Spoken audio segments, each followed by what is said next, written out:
Excellent. So the next session is our Let the Delegates Participate, and we've got a mixed bag. We've got some 2020s, some just short presentations, and I think we've got a video as well. I will just reiterate, this is my favourite bit of Support Services Conference, so sit back and enjoy. You are in for an absolute treat. And first up, I'm going to welcome Anna Marie from the University of Aberdeen.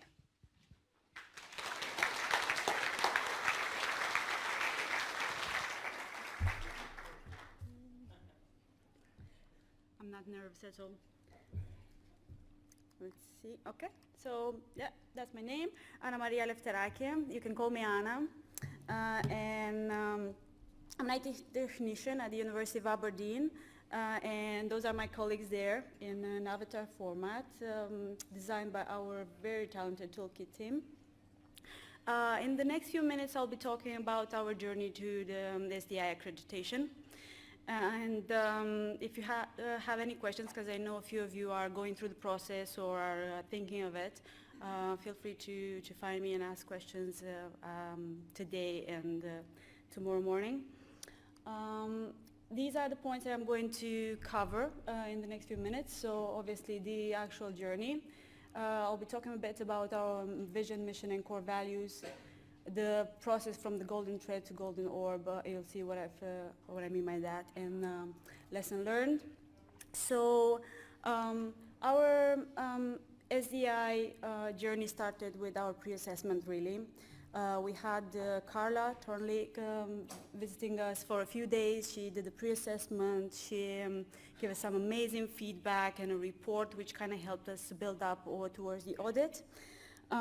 We had these points at the back of our minds constantly while we were working, so we wanted that certification, we wanted that accreditation, and we started with constructing our vision, mission, and then we wanted to work on that continuous service improvement and to stay true to our business strategic objectives of delivering that digital excellence. The toolkit is one of our best tools developed there. We have all our fact sheets and guides for our staff and students. It's amazing. You definitely need to go and have a look at it. It's constantly developing. We have new things all the time in there. And obviously continuing the work for the SDI. So I think one of the key drivers that we had was to have an IT service desk mission and vision that were, representative for our team. For that, I needed the help of my team. I know that vision and mission is something that sometimes gets overlooked over the day-to-day tasks, and maybe we forget how important it is for that to be reflected on everything that we do. So I did this exercise. I wanted it to be fun, so the geek in me kind of came out, and I did the quest scenario. So we were all of a sudden the IT fellowship. We were embarking on this quest to the SDI realm to get wisdom and to kind of bring it back to Aberdonia IT. And there's a whole thing there that I've said. And based on the scenario, then I asked a few questions from my colleagues, and the exercise was really well received, and the abundance of information that I got from them helped me to draft the vision, the mission, and core values. So our vision is right there: to enable learning, research, and knowledge sharing across campuses and beyond through IT service desk excellence. And our mission is to provide world-class customer-driven IT services to enable the University of Aberdeen to generate high-value research, teach effectively, and share ideas. And the core values are at the bottom there. And that's literally the team. I'm the one with the red head and the green jumper there. I kind of drafted this, sent it back to my colleagues, and then we made this public. It's on our website and in poster format everywhere on our service desk for our customers our users to see it all the time. And then this vision mission helped us to kind of then build our strategic objectives, build our CSFs and our KPIs.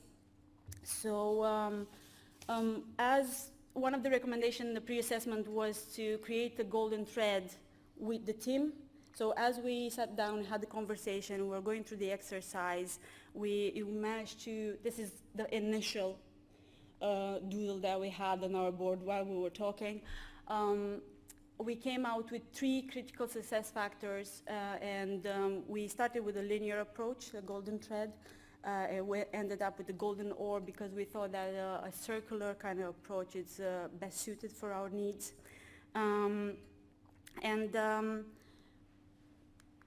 This is what we came out with. So that's the golden orb. At the core, you will have the vision and mission. Around it is our CSFs, responsive and engaged, always improving and investing stuff.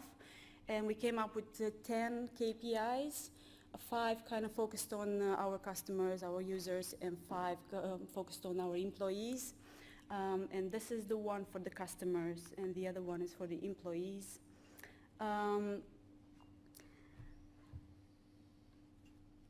Everything that I mentioned so far helped us to build our numbers, our statistics, helped us to kind of focus what we wanted to extract from all these KPIs.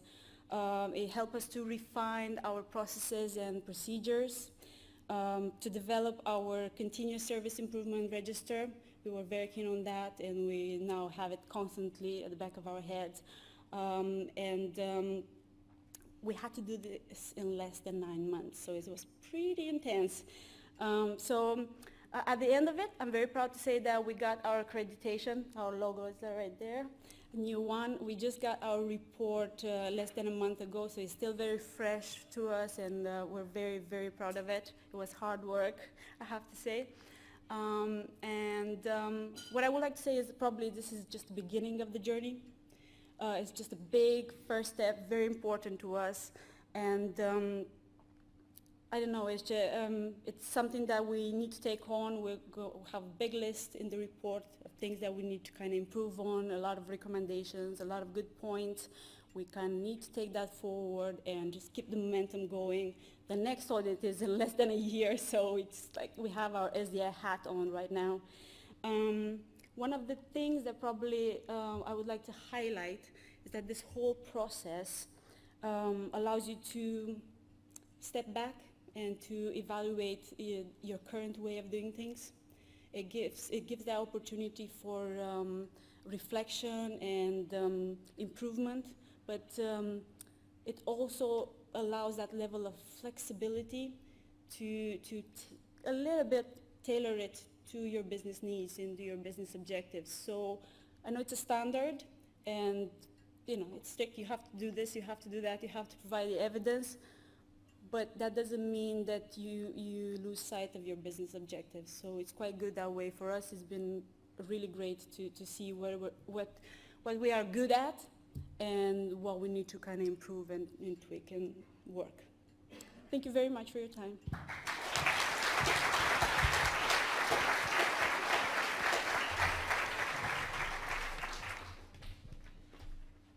I think next up we've got Wayne from Huddersfield. Help Desk Humour at Top 2020. I think I'm a bit nervous about this one, Wayne. Yes, please. No, thank you. So I thought those of you that saw my presentation last year, I thought I'd better remind you that we did have TEF Gold, and we got it the first time round. I'm going to basically give you 20 things that came to some of our service points over the last couple of years, and give you a chance to have a laugh at some of those things. And I've tried to put some songs with them as well. So the first one was, I'm in room BG10 and I can't find the instructions for the AV equipment. So one of the team went out, they helped the customer, but as they were coming out of the room, they noticed that the instructions were actually hidden under the academics court. But they were absolutely certain and positive that those instructions weren't in the room. So basically, we went away and we didn't sell anything. We got a young lady that came to the front desk and said that she'd been working all night and she's full of little bites. She thinks they're static bites. Does anyone on the service desk know how she could get rid of those? So we I think she was expecting us to come up with some kind of cream that would work out these, but we weren't sure what that would be. So another one we've had, I'm trying to connect to the wireless. It's in zone 5 in the library, but I can't reach to connect the cable. Can someone help me, please? So I thought, well, a nice one for that is the golden age of wireless, because I thought, it was a crazy one for that, really, but we'll move on to the next one. So we've got, I'm having problems with my radiator. So I said to the lady, well, we'll give you the number for a state's helpline. She said, oh, no, I don't work for the university. My granddaughter's a student, and she says you have an answer for everything. And I have to say that Shane did actually fix the radiator for her. Another one, is this a level 4 help desk? Yes, how can I help? The PC availability screen says there's 17 computers free on floor 5. I've walked around this floor, I can only find 10. To which the response from the help desk person was, have you tried floor 5? I'm having issues with printing. I keep sending but nothing comes out. Have you enough credit? It's 3p for black and 6p for colour. I've got 15p and I'm only trying to print 6 pages. What else could it be? These are degree level students. I'm running a video in lecture theatre BL104, there's no sound. So to which the operator says, can you look at the control panel and tell you if there's any errors? All I can see is a mute button lit up red. Yeah. See, it was difficult to fill up some of these, but hi, this is the help desk. Yes, how may we help? Do you have any jump leads? My car won't start. This was actually one of the wardens, and Barry actually went out with the student with a set of jump leads from his own car to get the car started for them.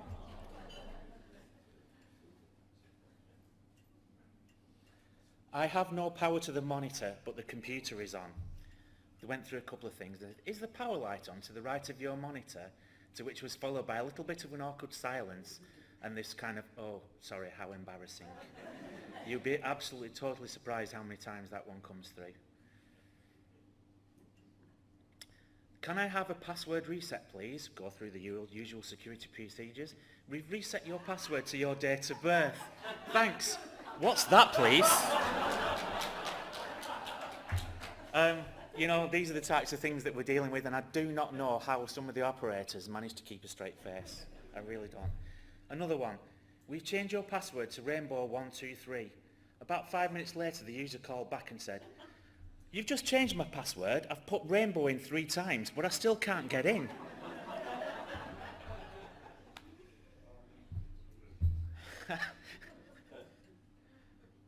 So, I borrowed a camera earlier, so we loan equipment out at the desk as well. I can't see any images at all through the display. So the first thing that one of the young ladies on the service desk said, can I just check if you remove the lens cap? Oh. So again, one of those where you'd think that someone would know what they're doing with those kind of things, but we do get those kind of things that come through to the desk as well.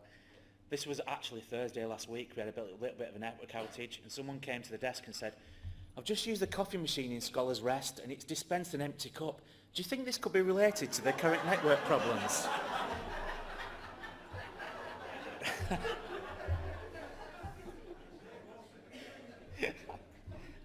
So another one, when someone just got a new machine deployed. When I click on the icon on my new machine, that's not the right program. Which program are you referring to? The third icon down. Oh, I don't know the name of it. It's just on my old computer. It was the third icon down. So basically, new desktop, new mic, anyway. Hi, I'm just looking at the graduation site for booking my gown. It says enter my full height. Do I measure that from the top of my head or my shoulders?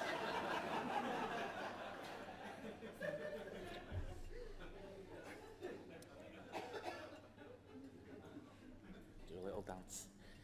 This is quite an old one from years gone by. I'm loading a program on my computer from DVD. It stopped working when I inserted the second one.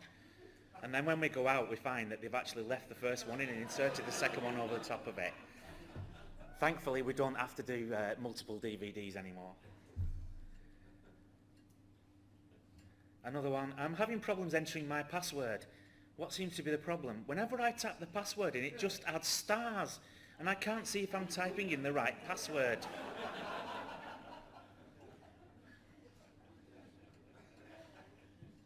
These are all genuine, by the way. I'm looking for some advice. How can we help? I'm looking for a new mouse mat, but I want to check with you first that it's going to be compatible with my computer.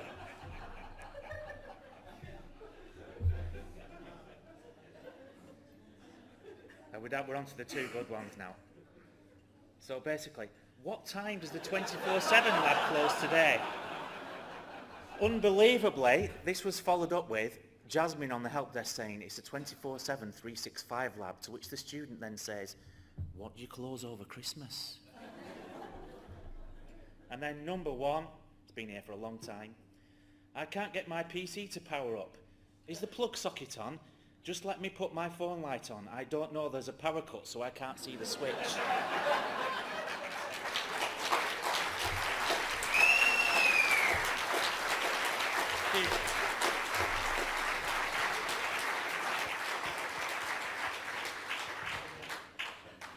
Oh, brilliant. I think anybody that's worked on a service desk will recognise some of that. So I think next up we have a video from Jim from the University of Kent, who I don't think's here today, so we'll just sit back and enjoy the video.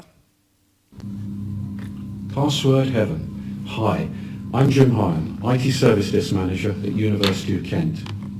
We need a new password ecosystem to help our users claim their IT account, change their password, and help when they forgot their username or password. Our existing in-house system is very good.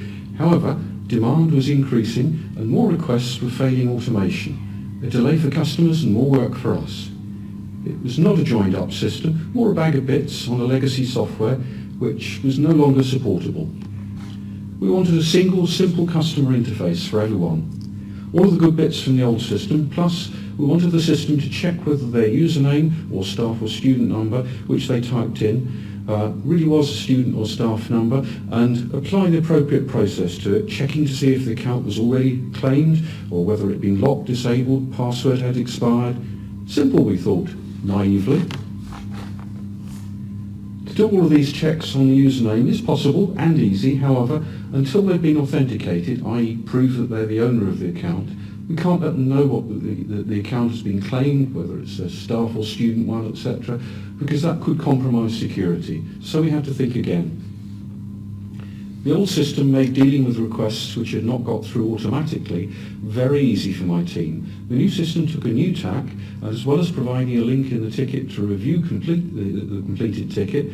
There is an admin interface which allows quick review of outstanding requests, which makes processing them very efficient. So what other steps would we take? Before building a new system, we looked at what the commercial market had offered. However, with our clear vision, none of them matched up sufficiently, and many resorted to contact help desk at various stages without providing a nice way to do so that captured vital information. We were not very impressed. We hit a major snag during the project when much of the developer resource left. This is a serious consideration if not using an off-the-shelf system. Long-term support must be seriously considered. Thankfully, we've been using an agile approach, so we're able to continue prioritising the essential core of the system and launch in a reasonable time frame in advance of our new HR system, which fortuitously had also been delayed by a few months. We tested different approaches with real users to gain feedback. A better layer of security was provided by emailing the password change link to their registered private email address to give it a little bit more confidence. Key to making our system as automated as possible is to use whatever data we have already about the customer to help verify who they are. This is very much better than asking them, for example, what their favourite TV programme was when they were young. I can't remember. One of the developers suggested early on that we put the password setting homepage behind single sign-on, which seemed at the time rather counterintuitive. We thought through, and yes, that worked very well, and is in fact a common way to handle it. It always used to have a need help with your password link, but now the single sign-on has clear links to forgotten username, forgotten password, plus a link to new account claim. This example shows that the password on the screen is due to expire in 2 months' time, plus a prompt to help when connecting to Wi-Fi. We like students to set up Eduroam before they come to campus so it connects as soon as they arrive, and that works very well. Including staff on the system meant we had to be even more careful that the system was sufficiently secure. Secure, but efficient for them and for us. The new system was penetration tested by an external company to help give us confidence. Multi-factor authentication in the future will help reduce risks further. We launched the system with no big fanfare at a fairly quiet time of year for password activity. This allowed us to iron out a few bugs without significant impact and reduce the risk. The stats now are showing us that we've really bucked the trend of increasing password-related requests coming through to our IT service desk and IT and library support teams. This means a better service for customers, I think. We're continuing to work on smaller improvements to the service with input from various sources. Again, Agile is used to prioritise the changes, balancing developer effort with impact. The old system used to get complaints saying that it was hard to use and seemed to require more security than their bank. Our security people might think that was high praise. However, we thought that we could do better and think that we have. We do have to walk a tightrope, however, to make sure that the system is secure enough and balance this against ease of use for our customers and ourselves. Some staff start preparing a long time before their contract starts. We could accommodate them manually, however, the automated system only allowed them to claim 7 days before their contract starts. After a fight over licensing, right to work, data protection, etc., they can now claim their IT account up to 90 days before their contract starts. Many issues with claiming IT accounts for students have been down to poor data. During enrolment, students have to provide and check the key data that we use. So this is now enforced before they claim their IT account and should reduce errors. Our old process was that a new student was told by admissions to enrol and claim their IT account. However, this was not synchronized with us, so the IT account might not be ready, and we had to fudge around it, telling students that they might need to wait a couple of days, which they found frustrating. The new process emails one when their IT account is ready and fully working for all services. Thank you for listening. Please email me if you have any queries, and enjoy the conference.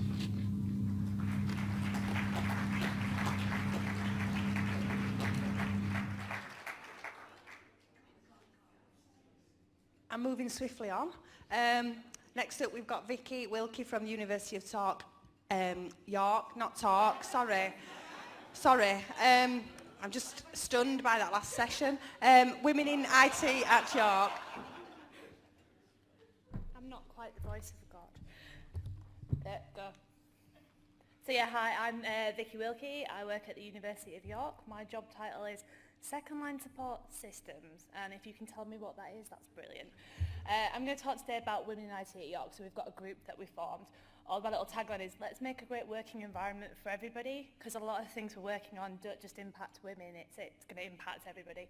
So, Jen, this is a meme that my sister sent me when I started working in IT. I spoke a little bit about imposter syndrome yesterday. The group's really helped with this. They're like, we do deserve to be there, we are good at our jobs. All of us know what IT stands for, which is good. And yeah, I'm not Jen. So please move on now. 20 seconds is a long time. This is some of the members of our group. There's about 21 of us, which changes when people come and go. We're in a whole range of different teams at different levels in our career. We've had lots of different ways into IT, so there's like a wealth of experience there to chat to people about, to get mentors, to look at where we want to go, and different journeys and routes through it. How we all met was at the Women in IT Excellence Awards. We came together, we all work at the same place. We started chatting about projects that we were working on, things we were interested in, and we thought, why don't we talk more often? Could we come up with a group? Could we all sit down together? Could we discuss what we're doing, how we can get more women into IT? So after lots of drinks, we were like, yeah, great idea. Some of the things that we want to achieve. So we would like to get networking going on, support for each other, a safe environment, sounds like a weird phrase, but just somewhere where you can talk about what's going on every day at work and things that are impacting on you, and to create awareness of what we're doing through blog posts, talks, getting out into departments as well as IT. Only 16% of employees in IT services at York are women, and that is actually lower than the national average of 26%. So we realised this is an issue, and we wanted to address it and look at it and ask, what's going on here? Why is York so low down? Flip over. I hate this. So it's not just a problem at York, it's a problem everywhere. There's been a downturn in the number of women in IT. We hit a peak, I think it's 36% in 1991, yay! And it's been gradually going downhill since then. We're getting fewer and fewer women. I think one thing to look at is the stats behind it. What do you class as an IT job? And it's really important to think about expanding that out. What have we done so far? I've got like a little mountaineer there. It's not something that's going to change overnight. There's a lot of things that we need to work on.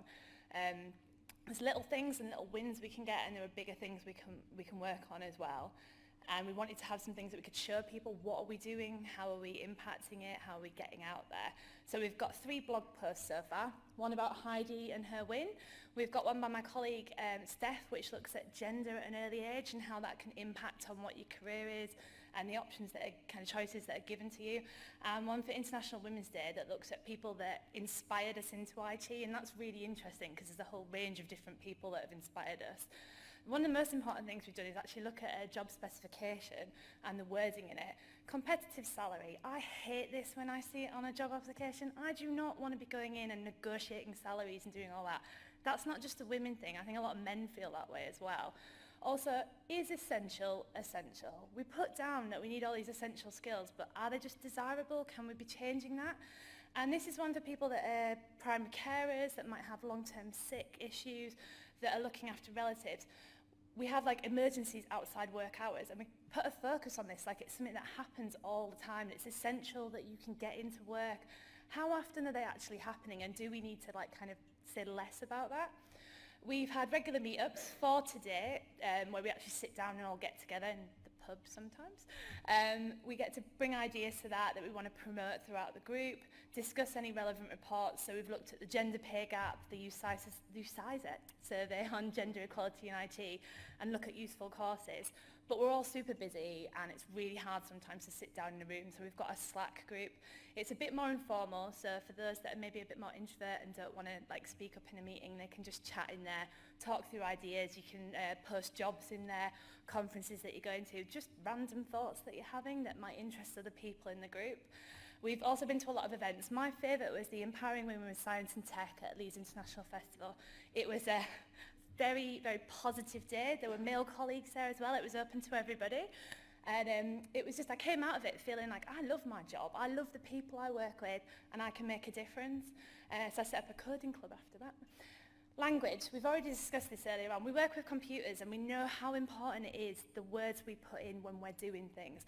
So why do we not use the right kind of words when talking to our colleagues? Here are some that like sometimes used to describe women. When you're thinking about the language you use, would you use that on a colleague of a different gender? And if you wouldn't, don't use it. So these are some of the other projects we've set up since then. So we've got a coding club that we set up for people at all levels. So it's open to men and women to just come along and learn to code. It's not this big secret club. Anybody can do it. Mentoring's been really important. I've got where I am, I think, through a lot of mentoring from other people like Sarah, wherever you are. But this needs to be a two-way conversation. It's not just women in IT. This is about making the environment good for everybody. So let's get men involved in this. Our group's open to anybody to come along and chat to us about it. First 15 minutes are women only, but the rest of it, anybody can come along and talk to us. There's no point in us shouting at a brick wall and agreeing on everything unless we're including everybody in the conversation. In the future, I think we need to be looking younger. We need to be looking before you get to school, when you're at nursery and doing all these things, and getting boys and girls working together on IT projects and coding and enjoying that. There's loads of coding clubs out there. There's toys you can get. There's like a little caterpillar that teaches kids to code. It's not a gendered product. It's just something that any kid can use. I've got a couple of slides now that don't have any pictures because I was like, I might probably talk too much. But I want to say a genuine thank you to the group. They've been really positive. They've built everybody up. I've met some great people through that, working on some great projects. And I think it really shines a light on what we're doing at York and what we can do when we work together. So any questions? I'll put a question slide in for 20 seconds, so put your hand up really quickly and ask, and then we'll move on, and then I'll get off the stage and you can do what you do after this. But yeah, that's my talk on women in IT.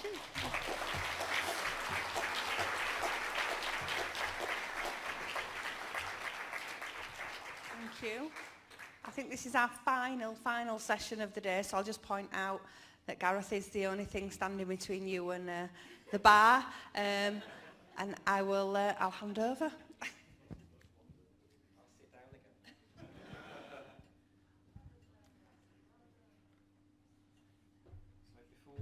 Before we start, I would like to take a quick picture of you all, waving ideally.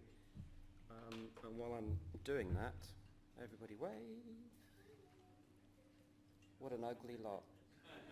Thank you very much. I'll start with an apology, which you'd never do when you're doing presentations.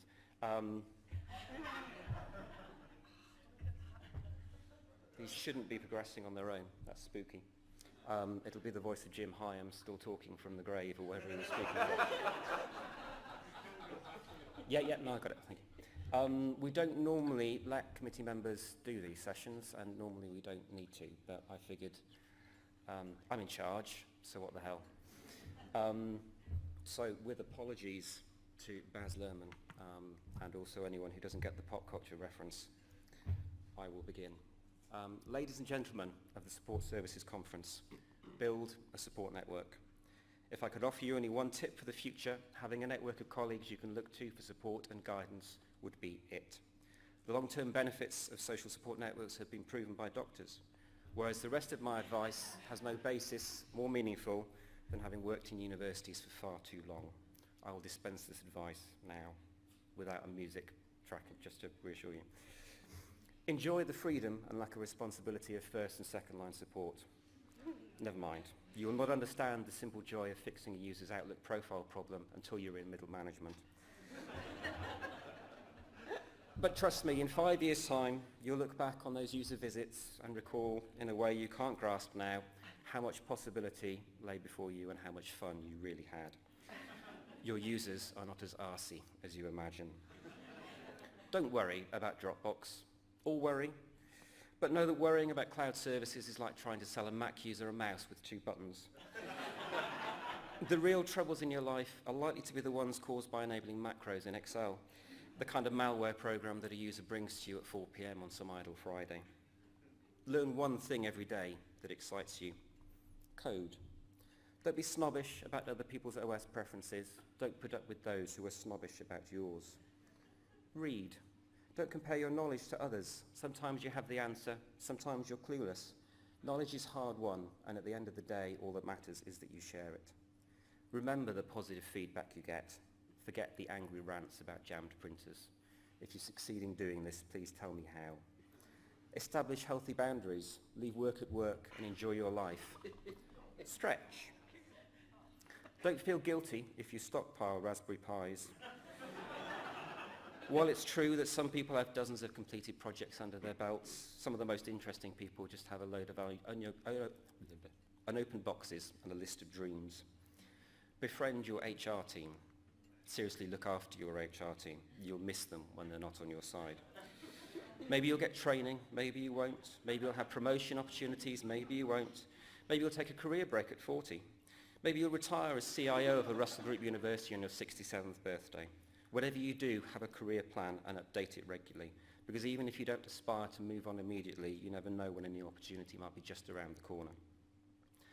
Enjoy asking questions. Do it every chance you can. Don't be afraid of them or what other people think of them. Next to mistakes are the greatest learning tool you'll ever have. Tweet. Even if you have no one to do it to but Stephen Fry. Share your daily hopes, even if they don't come true. Do not read CIO UK interviews. They will only make you feel inadequate. Get to know your academics. You never know when you'll need to find a friendly one.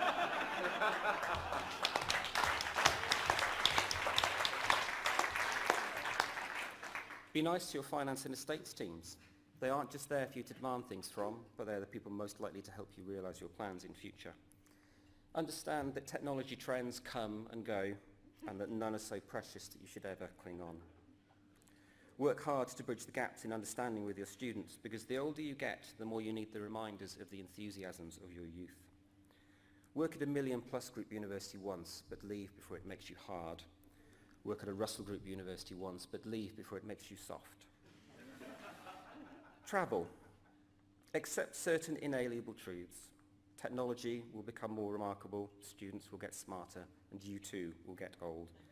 And when you do, you will fantasize that when you were young, technology was understandable, students needed help, and first and second line techies respected their managers. Respect your managers. Find other people to support you. Maybe you'll find a mentor, maybe you'll have an excellent manager, but always remember to pass on your good fortune to those who follow. Don't worry too much about qualifications. Most managers agree they prefer attitude and experience to certification. Be careful who you choose to work with, but be patient with those you feel who are worth your time.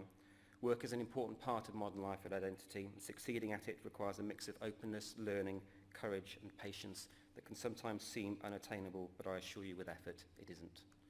But trust me on the support network. Thank you.